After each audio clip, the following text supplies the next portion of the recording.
이낙연 당대표의 속개 선언으로 더불어민주당 제55차 최고위원회의를 속개하겠습니다. 제55차 최고위원회의를 속개합니다.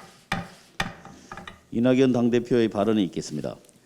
2021년 첫 최고위원회의입니다. 아쉽게도 국민 여러분의 불편과 고통을 덜어드리지 못한 채 새해를 맞았습니다. 새해는 국민 모두가 마스크를 벗고 일상의 자유를 되찾는 날을 앞당기도록 최선을 다하겠습니다. 최고위원님들, 의원님들, 당직자, 언론인 여러분 모두 새해 복 많이 받으시고 뜻하신 바 성취하시기 바랍니다. 새해는 코로나19의 상처를 회복하며 새롭게 출발하는 회복과 출발의 해로 만들겠습니다. 코로나19 3차 확산세가 정점을 찍었다는 방역당국의 진단이 나왔습니다. 반가운 일이긴 하지만 그러나 동부구치소를 포함한 곳곳에서 집단 감염이 이어지고 있습니다. 방역은 중앙집중식으로 하는 것이 옳습니다만 그러나 현장의 여러 문제나 제안이 실시간으로 중앙에 소통돼야 방역의 효과를 높일 수 있다고 생각합니다. 그런 체제를 갖춰주시고 특히 집단 감염의 위험이 있는 취약시설을 중심으로 한 새로운 감염 고리를 신속히 끊어내는 것이 중요하다 생각합니다.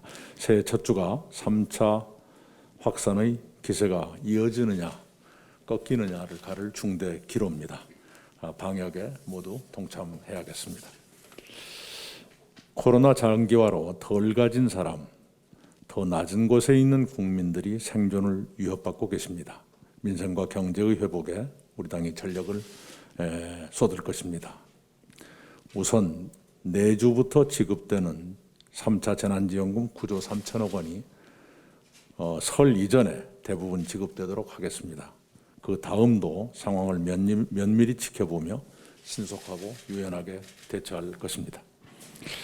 코로나19 여파에도 지난해 12월 수출이 전년 같은 달보다 12.6% 증가했습니다.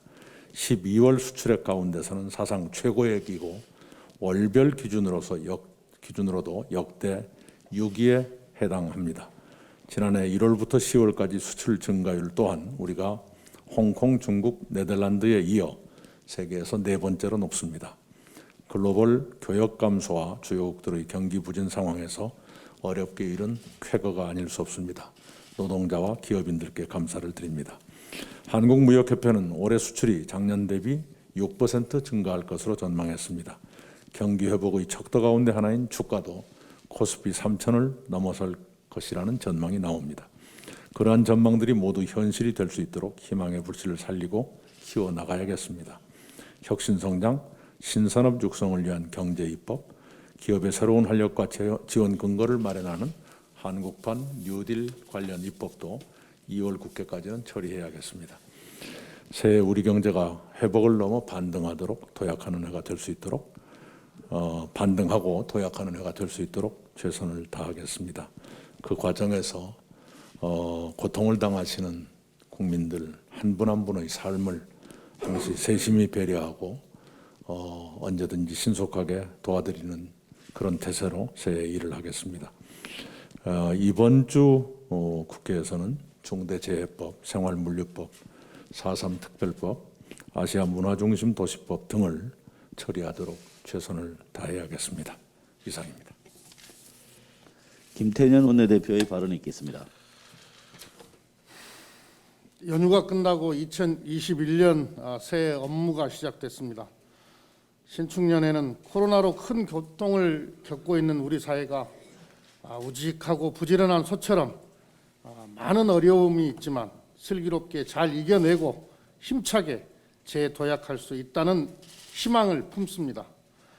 백신의 어원이 소에서 유래됐다고 합니다.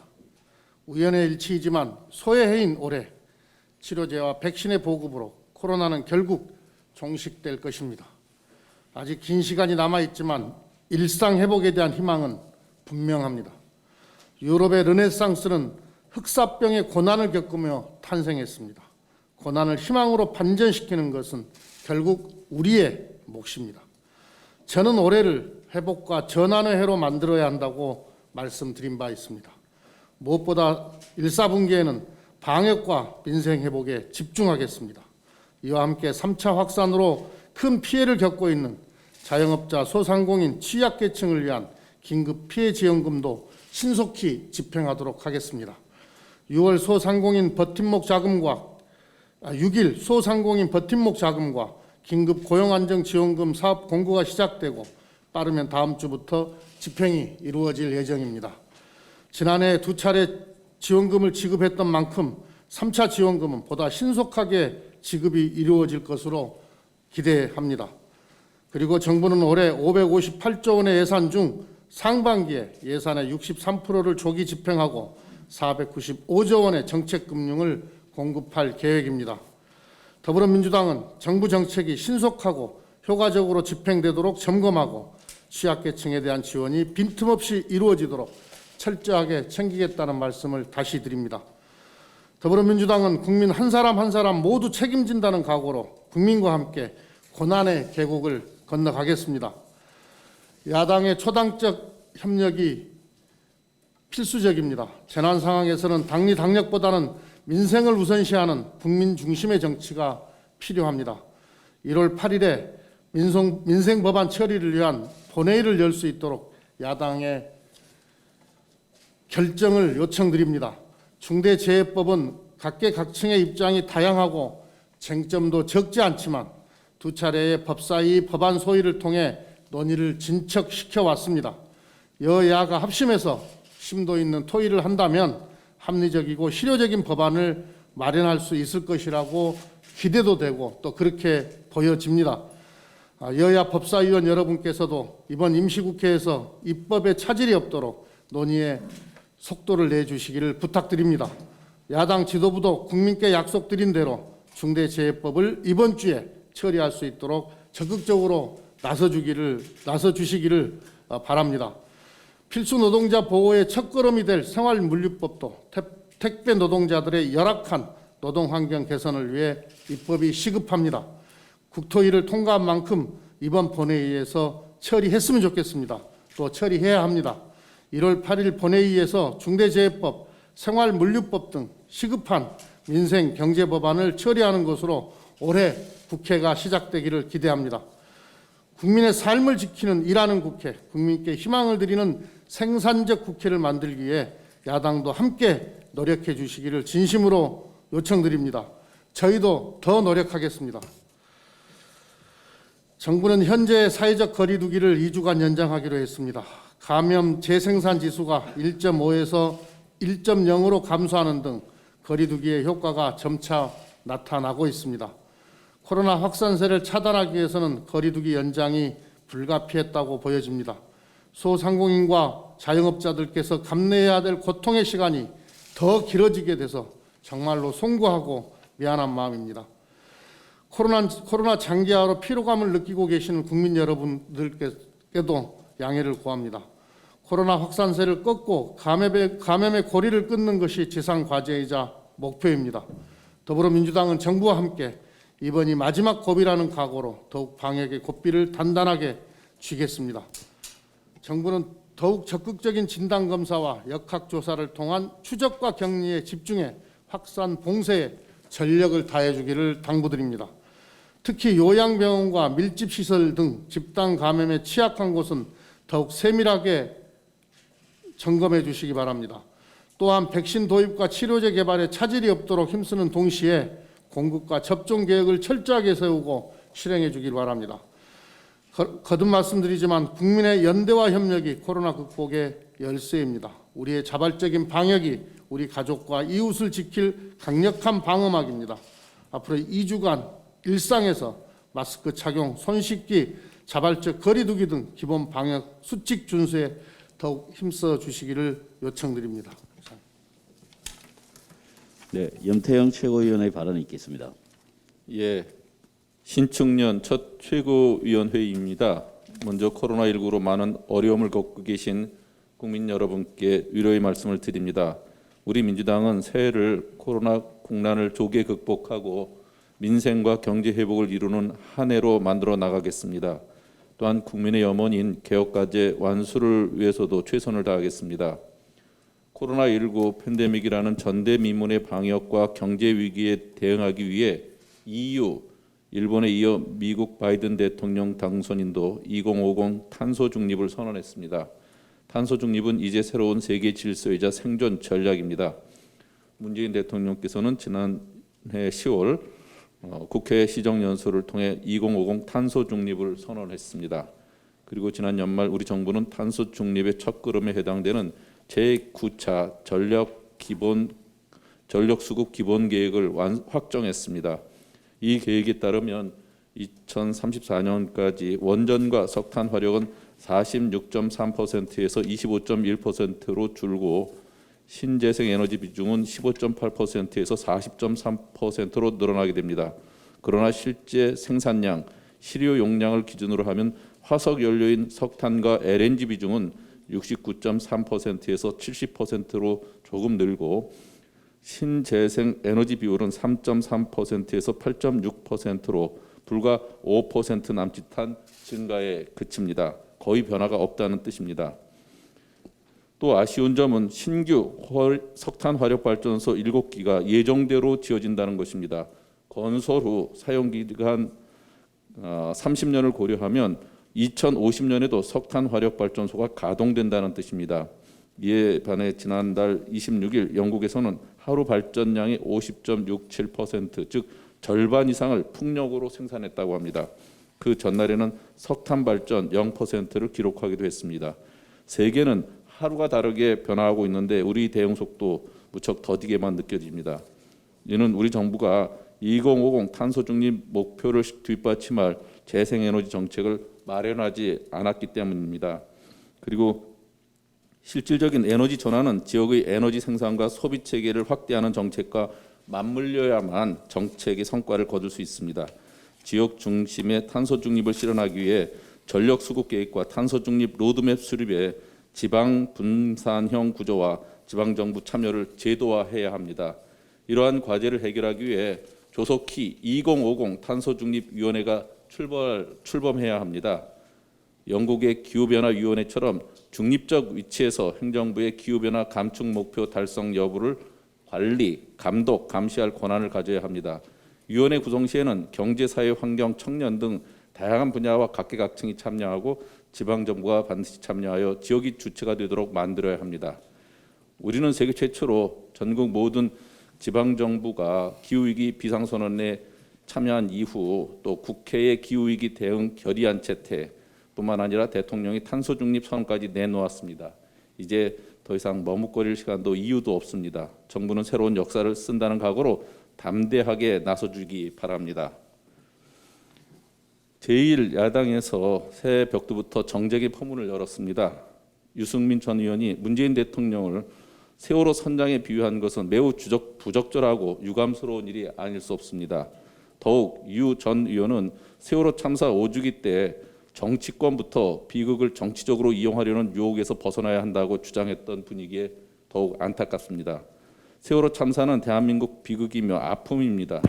유 전 의원은 당시 정권의 실세로서 그 원죄로부터 자유로울 수 없는 분입니다. 대선 주자로서의 존재감을 찾기 위해 초조함에서 나온 무리수가 아닐까 하는 생각이 듭니다. 합리적이고 이성적이었던 유승민 의원 본 모습으로 돌아가기를 기대합니다. 새해에는 여야가 함께 국민의 안전과 생명을 최고의 가치로 협력하기를 기대합니다. 이상입니다. 노웅래 최고위원의 발언이 있겠습니다. 2021년 새해가 밝았습니다. 이제 앞으로 나아가야 합니다. 이에 새해를 맞아 꼭 해결하였으면 하는 우리 사회의 5대 과제를 말씀드리고 싶습니다. 첫째, 환경과 기후변화 문제는 우리 생각보다 훨씬 더 심각합니다. 굳이 그레타 쿰베리의 말을 빌리지 않아도 마스크와 정수기가 필수품이 되어버린 현실에 대해 우리 아이들에게 용서를 구해야만 합니다. 정부의 탄소 제로와 플라스틱 감축은 불가피한 선택입니다. 정책이 공허한 구호가 되지 않도록 정부와 국회 모두 세심한 노력이 필요합니다. 둘째, 저출산은 대한민국 존립의 문제입니다. 지난해 우리나라 총인구가 사상 처음으로 감소했습니다. 출생자보다 사망자가 더 많습니다. 육아수당 몇만원으로는 안 됩니다. 육아휴직도 공무원과 교원을 제외하면 민간기업은 100명 중 1명도 못 쓰는 것이 우리의 현실입니다. 남성 육아휴직 의무화와 다자녀 가구 주택자금 무상대출 등 파격적인 정책으로 저출산 해결책을 논의해야 합니다. 셋째, 우리는 양극화 해소에 전력을 기울여야 합니다. 코로나 사태로 양극화는 더욱 심해졌고 갈등은 더 깊어졌습니다.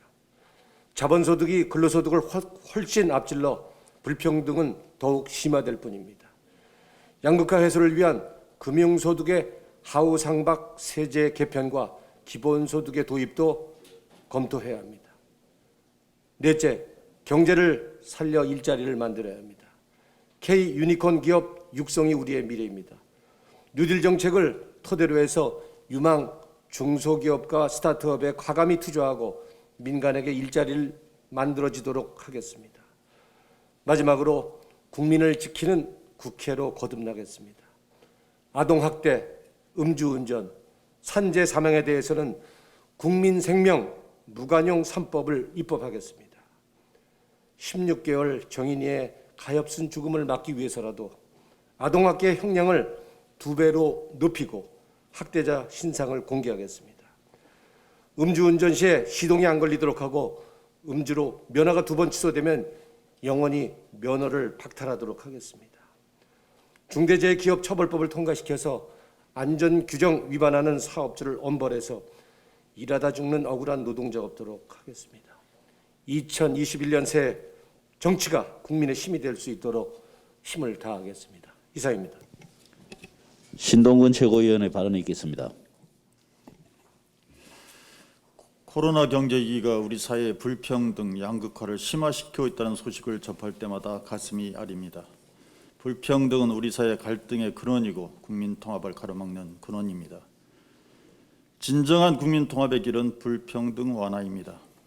지표상 성장과 경제 진작이 불평등으로 기결된다면 공정하거나 정의롭지 않을 것입니다. 정책을 추진할 때 이 정책이 불평등 완화에 기여할 것인가 아닌가 여부를 주요한 준거로 삼아야 할 것입니다.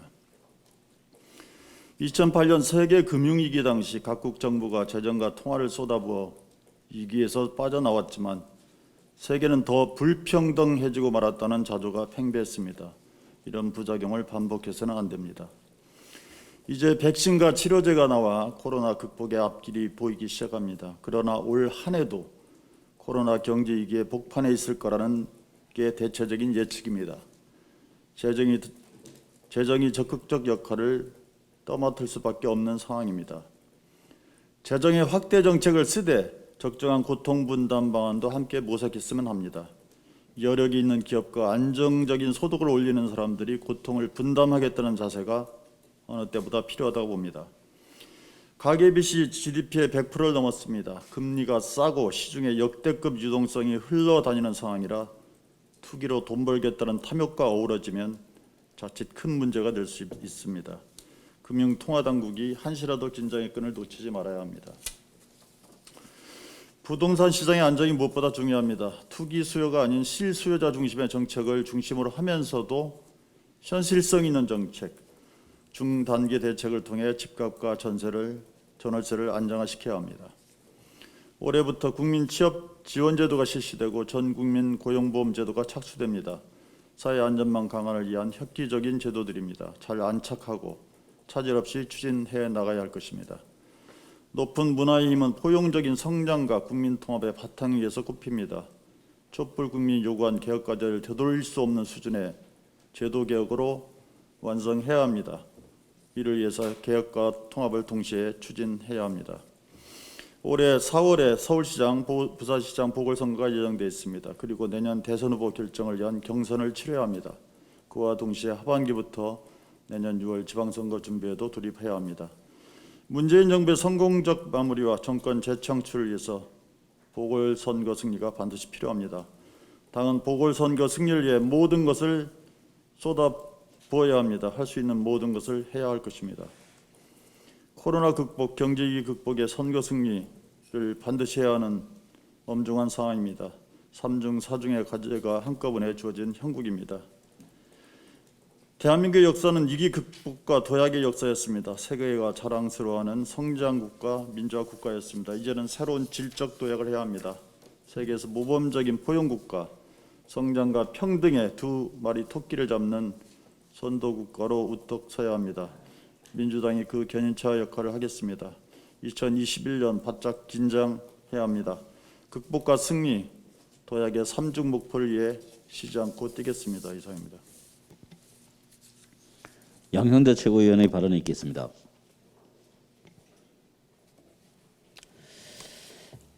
(21대) 국회가 출범한 2020년 성과도 많았지만 아쉬움도 컸습니다.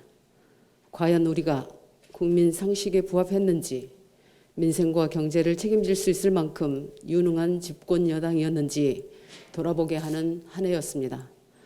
2021년 우리의 과제는 분명합니다. 상식을 회복하고 민생과 경제에서 유능함을 입증해야 합니다. 두 전직 대통령의 사면, 검찰총장 탄핵, 중대재해기업처벌법 등과 같은 중대한 사안은 더더욱 국민 상식에서 바라봐야 합니다. 국민께서 동의할 수 있을 정도로 논의가 무르익었을 때 가능한 일들입니다. 정치권에서만 이야기한다고 되는 것이 아닙니다. 우리가 두려워해야 할 것은 첫째도 둘째도 국민뿐입니다. 조급함을 절박함으로 혼동해서는 안 됩니다. 다짐하고 또 다짐합니다. 그리고 다시 강조합니다. 그 무엇보다 올 한 해는 집권 여당으로서 유능함을 증명해야 합니다. 문자 그대로 민생에 올인해야 할 때입니다. 코로나를 끝내고 경기가 활기를 띠게 할 유능한 정치를 선보여야 합니다. 그럴 때 국민 통합도 가능한 일입니다. 정치공학적이고 인위적 방법론이 아닌 국민에 도움되는 유능함만으로 통합을 이룰 수 있습니다. 이에 저는 고통이 극심한 업종과 개인에 대한 3차 재난지원 패키지에 더해 2차 전국민 재난위로금 논의를 제안합니다. 소비 진작이나 경제 부양의 당위성만을 이야기하려는 것이 아닙니다. 지난 1년 코로나 가시밭길을 묵묵히 견뎌주신 모든 국민께 드려야 할 위로 차원에서 말씀드리는 것입니다. 일자리를 잃고 가게를 폐업하고 생활고로 생사기로에 내몰린 국민이 많습니다. 이분들을 외면하면 안 됩니다. 이 어려운 상황에서도 정부를 믿고 따라주신 데 대해 보답할 수 있어야 합니다. 마지막 버팀목으로서 위로와 희망을 드려야 합니다. 그래서 전국민 재난지원금이 아니라 전국민 재난위로금 차원에서 검토할 것을 제안하는 것입니다. 조금만 더 버텨달라는 호소만으로는 부족합니다. 큰 희생을 감내하고 계시는 모든 국민께 이 정도는 해드릴 수 있어야 합니다. 시간이 많이 없습니다. 3차 재난지원 패키지와 시너지를 내기 위해서라도 전국민 재난위로금 논의를 지금 당장 시작합시다. 이상입니다. 박홍배 최고위원의 발언이 있겠습니다. 재난이 전 세계를 휩쓸고 있는 가운데 2021년 새해를 맞았습니다. 지난해는 계속해서 성장해온 세계가 앞으로도 지속 가능한지 되돌아보는 시간이었습니다. 세계 각국 정부는 방역과 경제의 두 마리 토끼를 잡느라 동분서주했고 우리는 경쟁국들에 비해 매우 잘했습니다. 그러나 노동자들은 고용 불안으로 생계를 위협받았고 자영업자들은 임대료 부담에 시달렸으며 산업 현장 노동자들은 생명을 위협받았습니다. 올해 우리 정치가 해야 할 가장 중요한 일은 그들을 보호하는 일입니다. 무급휴직과 반실업 상태, 정리해고에 내몰린 노동자들을 보호하기 위한 제도와 안전망 점검이 필요합니다. 위기 상황에서 더 많이 해고되는 청년 여성 노동자, 서비스직, 비정규직 노동자의 고용 안정성을 높여야 합니다. 급증하는 특고 플랫폼 노동자들을 위험과 갑질로부터 보호하고 노동권을 보장해야 합니다. 장기적으로는 코로나 이후 새로운 감염병이 출현하거나 4차 산업혁명 가속화로 일자리가 점차 사라질 경우 성장의 결과를 어떻게 분배할지도 고민해야 합니다. 기업살인법을 시행 중인 영국에 이어 호주 빅토리아주도 지난해 7월부터 직업보건안전법의 일터살인에 대한 형사처벌 조항을 도입했습니다. 일터살인 범죄는 기관과 관리자가 보건안전 의무를 지키지 않는 태만 행위를 저질러 타인의 사망 등을 초래한 경우에 적용되며 위반자에 대해 개인은 최대 징역 25년, 법인은 최대 137억 원의 벌금형에 처하는 내용입니다. 공소시효는 없습니다. 의무 대상자인 기관에는 기업 외에도 정부기관 등이 포함되며 관리자에는 기업의 이사와 사업 전체 혹은 일부에 영향을 미치는 의사결정에 참여한 자는 물론 관련 기관의 재정 상황에 중대한 영향을 미치는 자나 동업관계에 있는 자, 비법인 단체의 간부까지 포함됩니다. 호주법이 규정하고 있는 기업과 개인의 보건안전 의무와 법상 태만 행위의 범위는 매우 넓고 포괄적입니다. 현재 진행 중인 법안 심의에 참고할 필요가 있습니다. 또 하나 주목할 점은 호주의 직업보건안전법상 일터살인 범죄에 대한 수사와 기소권을 검찰이 아닌 주정부의 일터안전청이 가지고 있다는 사실입니다. 우리 당은 일터를 더 건강하고 안전하게 만들어줄 중대재해기업처벌법 입법을 조속히 완료하고 곧이어 우리 당 김영주 의원께서 발의한 산업안전보건청 설치법에 관한 검토도 추진해야겠습니다. 새해 노동자가 더 안전한 일터, 시민이 더 안전한 대한민국을 만드는 일에 더불어민주당이 앞장서겠습니다. 이상입니다. 박성민 최고위원의 발언이 있겠습니다. 정인아 미안해. 16개월 손길 하나 닿는 것도 조심스러운 아이가 양부모의 잔인한 학대 속에 생명의 빛을 잃었습니다. 의사, 교사들이 학대의 징후를 발견해 아동학대가 의심된다고 신고를 몇 차례나 하였음에도 불구하고 아이를 지킬 수 있는 기회를 놓쳤습니다. 정치권이 실질적 아동학대 근절이 이루어질 수 있도록 더욱 꼼꼼히 지켜봤어야 하는 것은 아닌지, 더욱 노력했어야 하는 것은 아닌지 무거운 책임감을 느끼지 않을 수 없습니다. 아동학대 의심 가정에 대한 지속적인 관리와 의심 신고 시 적극적이고 선제적으로 아동을 분리하는 조치가 이루어져야 합니다. 적극적 아동학대 방지책의 표준을 만들고 아동학대 방지책이 실질적으로 효과를 낼 수 있도록 현장의 목소리를 청취해 부족함을 보완해 가겠습니다. 또한 우리 민주당은 집권 여당답게 당정청 원팀의 정신으로 아동학대 근절을 위한 당정협의를 추진하고 이같이 가슴 아픈 일이 반복되지 않도록 지금 할 수 있는 일을 해야 하겠습니다. 2021년은 국민의 삶을 더욱 두텁고 따뜻하게 포용할 수 있는 사회를 만들어야 합니다. 이것이 코로나19 회복기를 만드는 길이며 우리가 그토록 외치는 새로운 시대로의 대전환을 만들기 위한 기반이 되어줄 것이기 때문입니다. 데드크로스가 현실화되었습니다. 우리나라가 사상 처음 인구 감소 시대에 진입한 것입니다. 출생자 수의 지속적인 감소는 저출생 현상이 우리 사회가 당면하고 있는 심각한 과제임을 부인할 수 없습니다. 저출생 대책을 위해 수많은 대책이 그동안 제안되어 왔고 마련되어 왔지만 사실 이제는 기계적인 대책이나 출산 시 지원금을 제공하는 등 단발적인 지원 정책을 넘어 어떤 상황 속에서도 개인의 선택이 사회적 환경과 제도에 가로막혀 좌절되는 일이 없도록 전방위적으로 정책 방향을 새롭게 설정할 필요가 있다고 생각합니다. 특히 1, 2인 가구의 폭발적 증가라는 현상은 우리 사회의 복지정책이나 행정체계가 4인 가구로 불리우는 정상가족 체계 속에 여전히 갇혀있는 것은 아닌지 돌아보게 됩니다. 따라서 청년정책은 사실상 더 이상 청년층을 위한 정책으로만 혹은 좁은 정책으로만 바라보는 것을 멈추고 다가오는 미래를 준비하는 미래 세대를 위한 정책으로 바라봐야 합니다. 저는 2021년부터는 청년 정책에 대한 보다 적극적인 논의와 보다 실질적인 지원을 비롯한 시스템 마련이 더욱더 필요한 시기라고 생각합니다. 이 과정 속에서 오늘 출범하는 더불어민주당의 청년미래연석회의와 청년 TF 그리고 정부와 청와대와 함께 논의할 수 있는 다양한 기구가 마련되기를 희망합니다. 이상입니다. 이상 모두 발언을 마치고 회의를 비공개로 전환하겠습니다. 언론인 여러분들의